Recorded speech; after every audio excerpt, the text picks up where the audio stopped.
नमस्कार। इस सफर में आपका स्वागत है। आज पता है हम क्या करने वाले हैं? हम रेकी को सिर्फ एक हीलिंग टेक्निक की तरह नहीं, बल्कि एक पूरी जीवन शैली की तरह देखने वाले हैं। हम ये जानेंगे कि कैसे इसे अपनी रोज की जिंदगी का हिस्सा बनाकर हम इसे सच में जीने की कला बना सकते हैं। और देखिए, यही लाइन, यही सोच हमारी आज की पूरी बातचीत का सेंटर पॉइंट है। ये समझना कि रेकी किसी टेक्निक से कहीं ज्यादा गहरी है, ये तो जीने का एक तरीका है। तो चलिए इस कला की गहराइयों में उतरते हैं। हमारी ये जो यात्रा है, ये 5 पड़ावों से गुजरेगी। हम जीने की कला से शुरू करेंगे, फिर इसके 5 मजबूत पिलर्स को जानेंगे। उसके बाद आपके कुछ आम सवालों के जवाब ढूंढेंगे, फिर देखेंगे कि रेकी के साथ एक पूरा दिन असल में कैसा दिखता है, और आखिर में समझेंगे कि ये सब हमारी जिंदगी को कैसे बदल सकता है। तो चलिए पहले पड़ाव से शुरू करते हैं। यहाँ हम ये समझेंगे कि रेकी सिर्फ हाथों से हीलिंग देने तक ही सीमित नहीं है। ये कैसे एक पूरी जीवन शैली बन सकती है जो हमारे मन, शरीर और आत्मा में एक तरह का बैलेंस लाती है। ये ना असल में सोच का एक बदलाव है। आप ऐसे सोचिए कि रेकी कोई औजार नहीं बल्कि एक चश्मा है। जब हम इसे पहन लेते हैं तो हमें सिर्फ दूसरों की मदद करने का रास्ता नहीं दिखता, बल्कि अपने अंदर भी बैलेंस और क्लैरिटी नजर आने लगती है। ये हमारे अंदरूनी विकास का रास्ता है। और इस लाइफस्टाइल को अपनाने के लिए इसकी नींव को समझना बहुत जरूरी है। रेकी की प्रैक्टिस एक नैतिक आधार पर टिकी हुई है। ये नींव जितनी मजबूत होगी ना, हमारी प्रैक्टिस उतनी ही शुद्ध और पावरफुल होगी। तो ये हैं वो 5 स्तंभ जो इस प्रैक्टिस को मजबूती और एक सही दिशा देते हैं। ये सिर्फ नियम नहीं है, बल्कि एक कंपास की तरह है जो हमें ये पक्का करने में मदद करते हैं कि हम इस एनर्जी का इस्तेमाल हमेशा सही और सम्मान के साथ करें। आइए एक-एक करके इन्हें समझते हैं। पहला और सबसे जरूरी नियम है अनुमति। किसी की भी अपनी इच्छा का सम्मान करना सबसे बेसिक चीज है।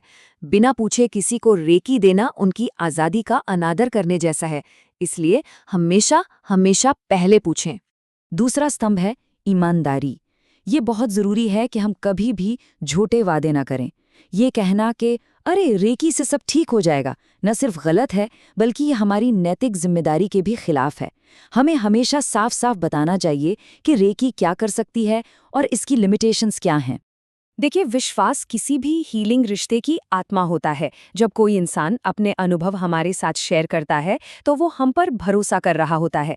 उस जानकारी को प्राइवेट रखना, उस भरोसे का सम्मान करना है। इसके बिना एक सेफ और असरदार हीलिंग का माहौल बन ही नहीं सकता। हमारा इरादा क्या है? ये सवाल रेकी प्रैक्टिस के एकदम सेंटर में है। क्या ये सिर्फ पैसे कमाने का एक जरिया है, या इसके पीछे सच में सेवा और मदद करने की भावना है? सच्ची रेकी हमेशा सेवा भाव से ही जन्म लेती है। और आखिरी, लेकिन शायद सबसे जरूरी स्तंभ, रेकी कभी भी मेडिकल इलाज का विकल्प नहीं है। ये एक सपोर्टिव सिस्टम है जो पारंपरिक चिकित्सा के साथ मिलकर काम करती है, उसे और असरदार बनाती है। इस सीमा को समझना एक जिम्मेदार प्रैक्टिशनर की निशानी है। अच्छा, इन स्तंभों को समझने के बाद मन में कुछ सवाल आना तो नेचुरल है। चलिए अब कुछ ऐसे ही आम सवालों पर बात करते हैं जिनके जवाब हमारी प्रैक्टिस में और भी ज्यादा क्लैरिटी और कॉन्फिडेंस लेकर आएंगे। ये शायद सबसे आम सवालों में से एक है, खासकर उन लोगों के लिए जो इस प्रैक्टिस में नए हैं या थोड़ा शक करते हैं। क्या इसके काम करने के लिए विश्वास करना ही पड़ेगा? जवाब है हाँ, रेकी विश्वास के बिना भी काम करती है। ये एनर्जी आपके विश्वास पर निर्भर नहीं है। हाँ, ये बात जरूर है कि अगर आपका मन खुला हुआ है और आप उसे रिसीव करने के लिए तैयार हैं, तो ये अनुभव और भी गहरा हो सकता है। एक और आम चिंता सुरक्षा को लेकर होती है। क्या रेकी लेने के कोई नेगेटिव इफेक्ट्स या साइड इफेक्ट्स हो सकते हैं? रेकी को आमतौर पर बहुत ही ज्यादा सुरक्षित माना जाता है। कभी-कभी जब शरीर से नेगेटिव एनर्जी निकल रही होती है, जिसे हम शुद्धिकरण कहते हैं, तो कुछ हल्की-फुल्की प्रतिक्रियाएं हो सकती हैं, जैसे थोड़ी थकान महसूस होना। लेकिन ये पूरी तरह से टेम्पररी होता है। तो हमने सिद्धांत समझ लिए, सवालों के जवाब भी जान लिए। अब आते हैं सबसे मजेदार हिस्से पर, इसे असल जिंदगी में कैसे उतारें। चलिए देखते हैं कि रेकी के साथ एक पूरा दिन कैसा दिखता है। रेकी से भरा हुआ एक दिन आप कह सकते हैं कि 3 खूबसूरत हिस्सों में बटा होता है। एक शांत सुबह, एक बैलेंस्ड दिन और एक आरामदायक रात। और यकीन मानिए, इन हिस्सों में किए गए छोटे छोटे अभ्यास हमारी जिंदगी में बहुत बड़ा बदलाव लाने की ताकत रखते हैं। दिन की शुरुआत एक पावरफुल इरादे से कीजिए। बस कुछ मिनट का ध्यान, रेकी के 5 सिद्धांतों को मन में दोहराना और थोड़ी देर की सेल्फ हीलिंग, ये छोटी सी आदतें आपके पूरे दिन के लिए एक शांत और मजबूत कवच जैसा बना देती हैं। और दिन की भागदौड़ के बीच असल में वहीं तो रेकी की असली परीक्षा होती है। जब भी गुस्सा या चिंता महसूस हो तो उससे लड़ने के बजाय बस उसे महसूस करें। एक पल रुककर सिर्फ अपनी सांसों पर ध्यान दें। ये छोटा सा काम आपको तुरंत शांत और फोकस्ड महसूस कराएगा। और दिन का अंत आभार के साथ करें। जो भी अच्छा हुआ उसके लिए धन्यवाद दे। बस 5 मिनट की रेकी करे और मन को शांत होने दे। ये दिन भर की थकान और तनाव को जैसे धो देता है और आपको एक गहरी, आरामदायक नींद के लिए तैयार करता है।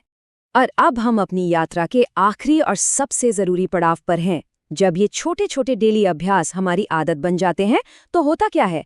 जब रेकी एक लाइफस्टाइल बन जाती है तो ये हमारी जिंदगी को कैसे बदलती है? और यही वो मंजिल है जिसके लिए हम ये सारी यात्रा कर रहे हैं। नियमित अभ्यास से आपको मिलेगी गहरी मानसिक शांति, आपके रिश्ते बेहतर होंगे, आपका आत्मविश्वास बढ़ेगा और जीवन में एक गजब का संतुलन आएगा। लेकिन इसका सबसे बड़ा इनाम है बढ़ी हुई सेल्फ अवेयरनेस, यानी खुद को बेहतर तरीके से जानने की क्षमता। तो इस सब का सार क्या है?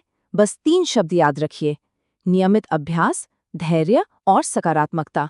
यही वो 3 चाबियां हैं जो रेकी के जरिए आपके जीवन में गहरे और स्थायी बदलाव का दरवाजा खोलेंगी। और अब ये यात्रा आपके हाथों में है। ये जानकारी सिर्फ जानने के लिए नहीं बल्कि जीने के लिए है। तो अब सवाल आपसे है, इस ज्ञान को लेकर रेकी को अपनी जीने की कला बनाने के लिए आपका पहला कदम क्या होगा? सोचिएगा जरूर। धन्यवाद।